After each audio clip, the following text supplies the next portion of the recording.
ప్రపంచంలో ప్రకృతి వైపరీత్యాలు తరచుగా జరుగుతూ ఉంటాయి. Of thousands have been displaced across the Haitian The capital. humanitarian crisis in Sudan is worsening. అయితే కొన్ని విపత్తులు ఎప్పటికీ మరిచిపోలేనివిగా చరిత్రలో నిలుస్తాయి.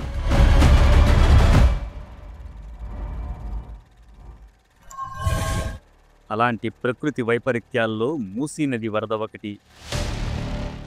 ఇది హైదరాబాద్ ప్రజలను తరతరాలుగా మరిచిపోలేని ఘోరమైన వరద. ఈ విపత్తు ఎంత భయానకంగా జరిగిందో తెలుసుకుందాం. ఇది హైదరాబాద్ చరిత్రనే మార్చేసింది. మూసీ నది వరద మరియు దాని నేపథ్యం. ఈ మూసీ నది వరద ఘోరమైన వరద.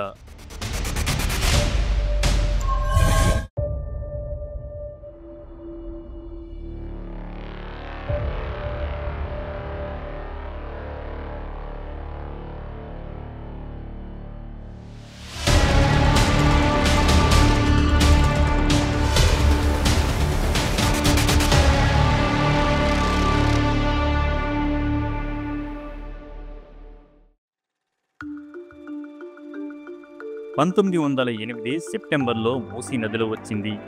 ఆ సమయంలో దక్షిణ భారతదేశంలో అసఫ్ జాహీ రాజవంశం పరిపాలనలో ఉంది. నిజాం మీర్ మహబూబ్ అలీ ఖాన్ గద్దెనెక్కి ఉన్నారు. వారి పరిపాలనలో హైదరాబాద్ అభివృద్ధి చెందుతూ ప్రజలు సుఖ సంతోషాలతో జీవనం సాగిస్తున్నారు. మీర్ మహబూబ్ అలీ ఖాన్ ప్రజాహితమైన మరియు అత్యంత విద్యావంతుడైన పాలకుడు. తన పాలనా కాలంలో వందలాది విద్యా సంస్థలను స్థాపించారు. ఈ అన్ని సంస్థలు ప్రభుత్వ పర్యవేక్షణలో నడిపించబడేవి. ఆయన ప్రత్యేకంగా మహిళల కోసం విడిగా విద్యా సంస్థలను స్థాపించారు. అక్కడ వారు ఉన్నత విద్యను అభ్యసించేవారు.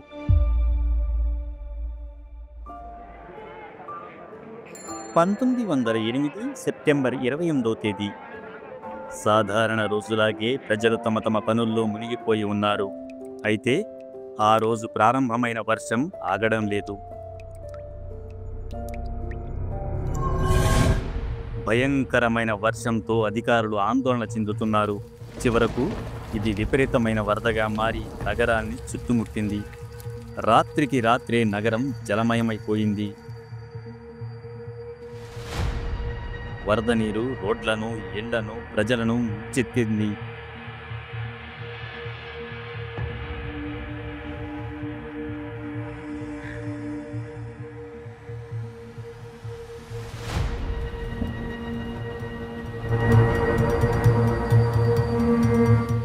నగరంలోని చారిత్రక భవనాలు, బజార్లు, వాణిజ్య సముదాయాలు అన్ని నీటిలో కూరుకుపోయాయి. మూసీ నదిపై ఉన్న 2 వంతెనలు పూర్తిగా కొట్టుకుపోయాయి. జనం ప్రాణాలను రక్షించుకోవడానికి ఇళ్లను వదిలి పారిపోయారు. 3 రోజులు 2 రాత్రులు వరుసగా వర్షం కురుస్తూనే ఉంది. నగరం 75% వరకు నీటిలో మునిగిపోయింది. రాత్రంతా వర్షం ఎడతెరిపి లేకుండా పడుతూనే ఉంది.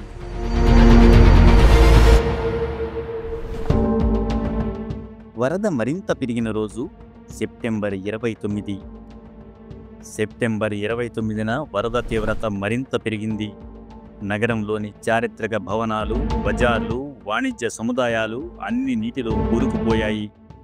మూసీ నదిపై ఉన్న 2 వంతెనలు పూర్తిగా కొట్టుకుపోయాయి. జనం ప్రాణాలను రక్షించుకోవడానికి ఇళ్లను వదిలి పారిపోయారు. 3 రోజులు 2 రాత్రులు వరుసగా వర్షం కురుస్తూనే ఉంది.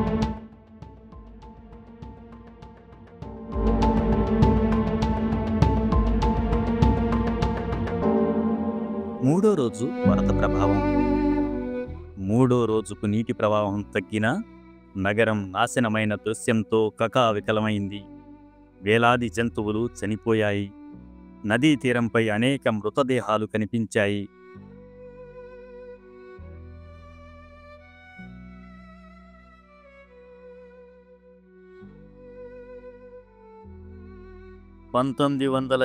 అక్టోబర్ 1న నదీ ప్రవాహం సాధారణ స్థితికి వచ్చిన తరువాత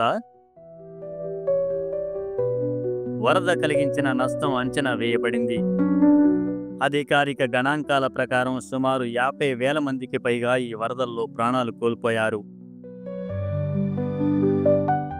నగరాన్ని తిరిగి పునరుద్ధరించడం అనుకున్నంత సులభం కాదు. అయితే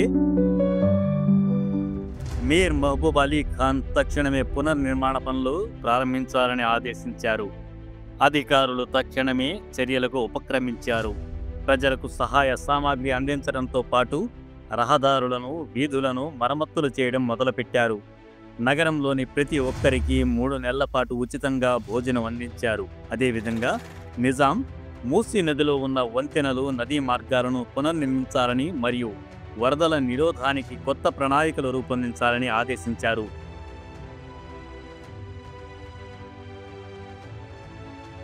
ఈ విపత్తు హైదరాబాద్ ప్రజల మనస్సుల్లో ఎన్నో రోజుల పాటు దాని ప్రభావాన్ని చూపింది.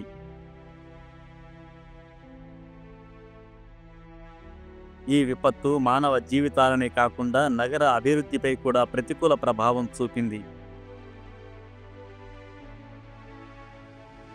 అయితే ఈ ఘటన తరువాత నిజాం ఇలాంటి మరెన్నో విపత్తులు రాకుండా ఉండేందుకు కొత్త ప్రణాళికలు రూపొందించారు మరియు నగర శివారుల్లో అనేక చిన్న పెద్ద చెరువులను నిర్మించారు.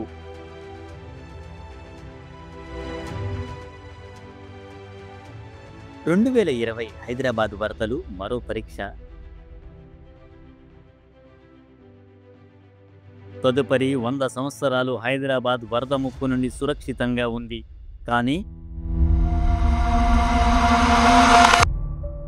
2020లో మరోసారి నగరం భారీ వరదలను ఎదుర్కొంది. ఈ వరదలు నగరానికి సహజ విపత్తుల ప్రబలతను మళ్లీ గుర్తు చేశాయి. తీవ్ర వర్షాల కారణంగా నగరంలోని లోతట్టు ప్రాంతాలు మునిగిపోయాయి.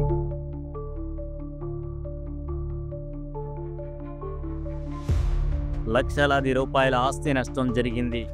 కానీ ఈ వరదలు పూర్తిగా సహజ విపత్తు కాదు. నగరాన్ని వరదల నుంచి రక్షించేందుకు నిర్మించిన చెరువులను కొందరు వ్యాపారవేత్తలు ఆక్రమించి అమ్మేశారు. ఇప్పుడు ఆ భూములపై భారీ భవన సముదాయాలు నిర్మించబడ్డాయి. ఇదే 2020 వరద విపత్తుకు ప్రధాన కారణంగా మారింది. ఒక గుణపాఠం: ప్రకృతిని తిప్పికొట్టడం అంటే మన ప్రాణాలను ముప్పులోకి నెట్టడం. సహజ వనరులను కాపాడుకోవడం మన బాధ్యత.